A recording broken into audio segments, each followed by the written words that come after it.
8.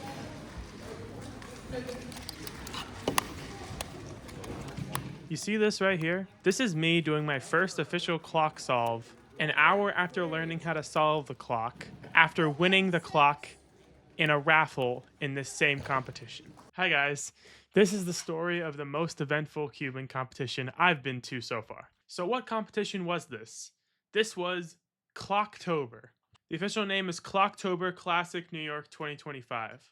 And this was my first competition in, I think, over a year. Hold on. Yeah, my first competition in just over a year. I wasn't taking this competition too seriously, to be honest. I wasn't expecting much out of it. I just went with some friends. I thought it would be a fun time. And it was a fun time. Unfortunately, I had a pretty bad headache throughout a lot of it. So that wasn't so fun. But everything else that happened in the competition was kind of crazy. So, first things first, 3x3 round 1. My average was going pretty well for the most part. Not, anything too crazy for me, but my PR average in competition wasn't anywhere near as good as it could be. So when I realized after 4 solves that I had a chance at a new PR average as long as I got my best solve on the 5th solve, because that's how averages work, the best and worst solves are removed. I was pretty excited about that. Even though it wouldn't have been that big of an improvement on my old average record, it would have been a new PR. So did I lock in on the 5th solve? Ready?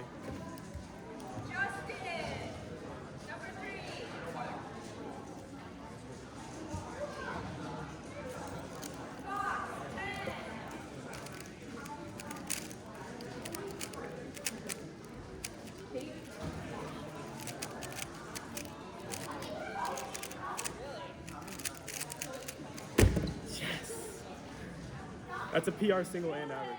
Yep, I did. I got a 14.50, which was not just my best solve in the average, it was my best official solve up to that point. It was a new PR single at the exact same time as getting a new PR average. So I was pretty excited about that. My excitement turned to laughter at myself not long after when I realized I had signed up for 2x2. I don't do 2x2 at every competition I go to. And when I do it, I'm not taking it very seriously because I'm not very good at 2x2.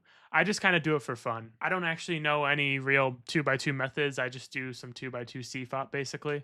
But I fully thought that I had only signed up for 3x3 at this competition, so I didn't bring a 2x2. Luckily, like I said, I went with some friends, and one of my friends offered to let me use his 2x2 for my round because we weren't in the same group.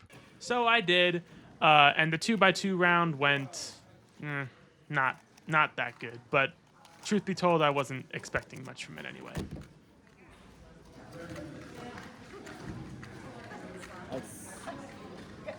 I can't tell, honestly. I can't tell. Now, at this point, I knew I was going to make it to 3x3 round 2, which pretty much meant that unless something else happened, I had nothing to do until then. Except something did happen. In between rounds, in between events, they did some raffles. Dear Parker, happy birthday to you. And not even raffles I even had to enter. They just drew random competitor names and said, you win a raffle. I thought that was kind of cool, but, I wasn't expecting to actually win anything. I just thought it might be, there's a chance I might win something, and if I did, that'd be cool. Well, I did, and I won this. I believe a chi clock. I've never even held a clock before. And I think it's called the lilac version, like this color scheme. I've never thought about getting one. I've never thought about learning how to do it. The main event of this competition was clock, but I wasn't going to compete in clock. However, after winning this, and after being told over and over again by my friends that it's really, really easy to learn, I thought, you know what? Might as well use the time I have, because I'm not going to compete in anything else. Might as well use the time I have to learn how to solve clock. And I did pretty easily, because the beginner's method is super easy. Definitely the easiest puzzle I've learned of this variety. And I was having some fun, I was getting, my time's a little lower. I had the idea, what if I asked a delegate if I could compete in the clock competition? Not taking it too seriously, obviously, because I wasn't good at it and I was only doing the beginner's method, but it'd be fun. And guess what? They said yes. In the middle of, I think it was like the Scube round or something, or maybe, I don't know, something else. I was entered into the clock event for the competition, which meant I could spend the time that I had to do nothing instead getting a bit faster at doing the beginner's method of clock. And I was getting decently fast at it. I was getting some 30-second solves, not to brag my insane clock time. But yeah, then we went out to lunch. And when we came back, it was time to compete in clock. And my first solve, I thought went pretty well.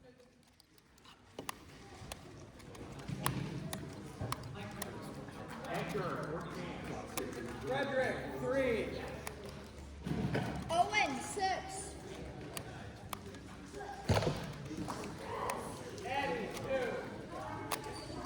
Reminder to all judges to flip the clock after the competitor stops their timer. Ready.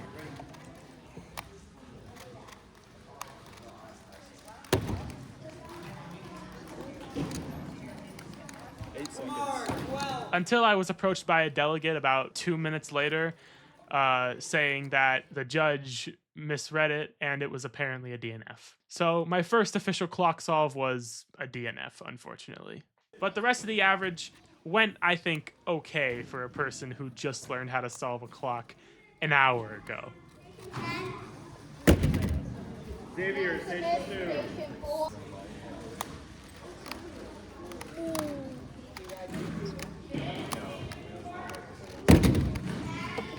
Hey, sub 30. Frederick, 6.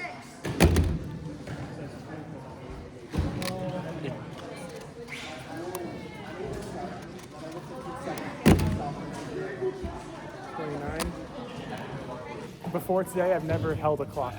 I'd say that's pretty solid. I think so. Now, finally, after the clock round, I really had nothing to do for pretty much the rest of the competition until 3x3 round 2. So I was just, sitting, my headache was getting a little worse, and I was just kind of, bored, vibing.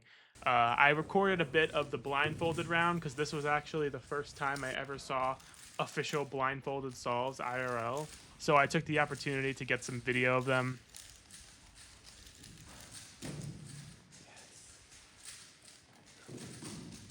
It was a little rough to watch because a lot of the solves they did were DNFs.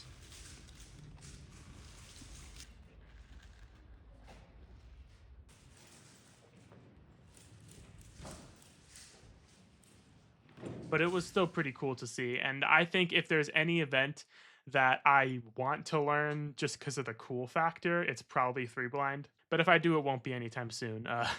It's not easy. But anyway, once we got to 3x3 round 2, I was dead. I was drowsy. My head hurt really bad.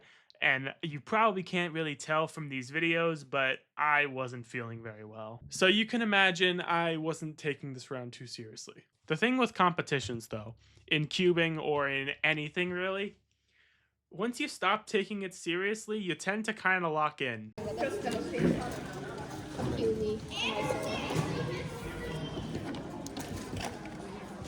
Ethan, 4. Max, 12.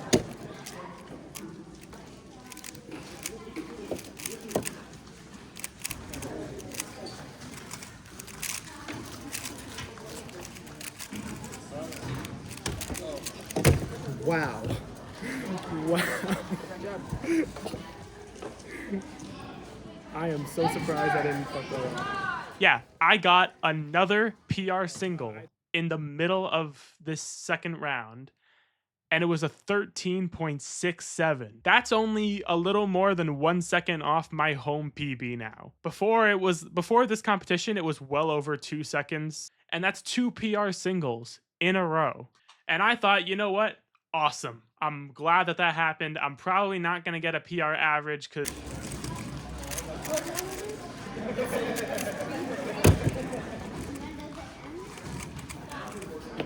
Is that PR?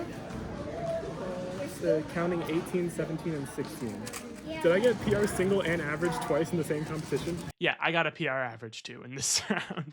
So in both 3x3 rounds, I got a PR average and a PR single. And in the first round, it happened on the same solve. Yeah, this was an eventful competition. Yo. 13.67. 6-7. Let's go. Oh, that wasn't here. 6-7. Then you I don't really have too much else to say about it other than that, because after that round, after that last 3x3 round, I was so dead. My head didn't hurt as bad at that point. It kind of subsided, but I was still really tired. I kind of wanted to just leave. So I did.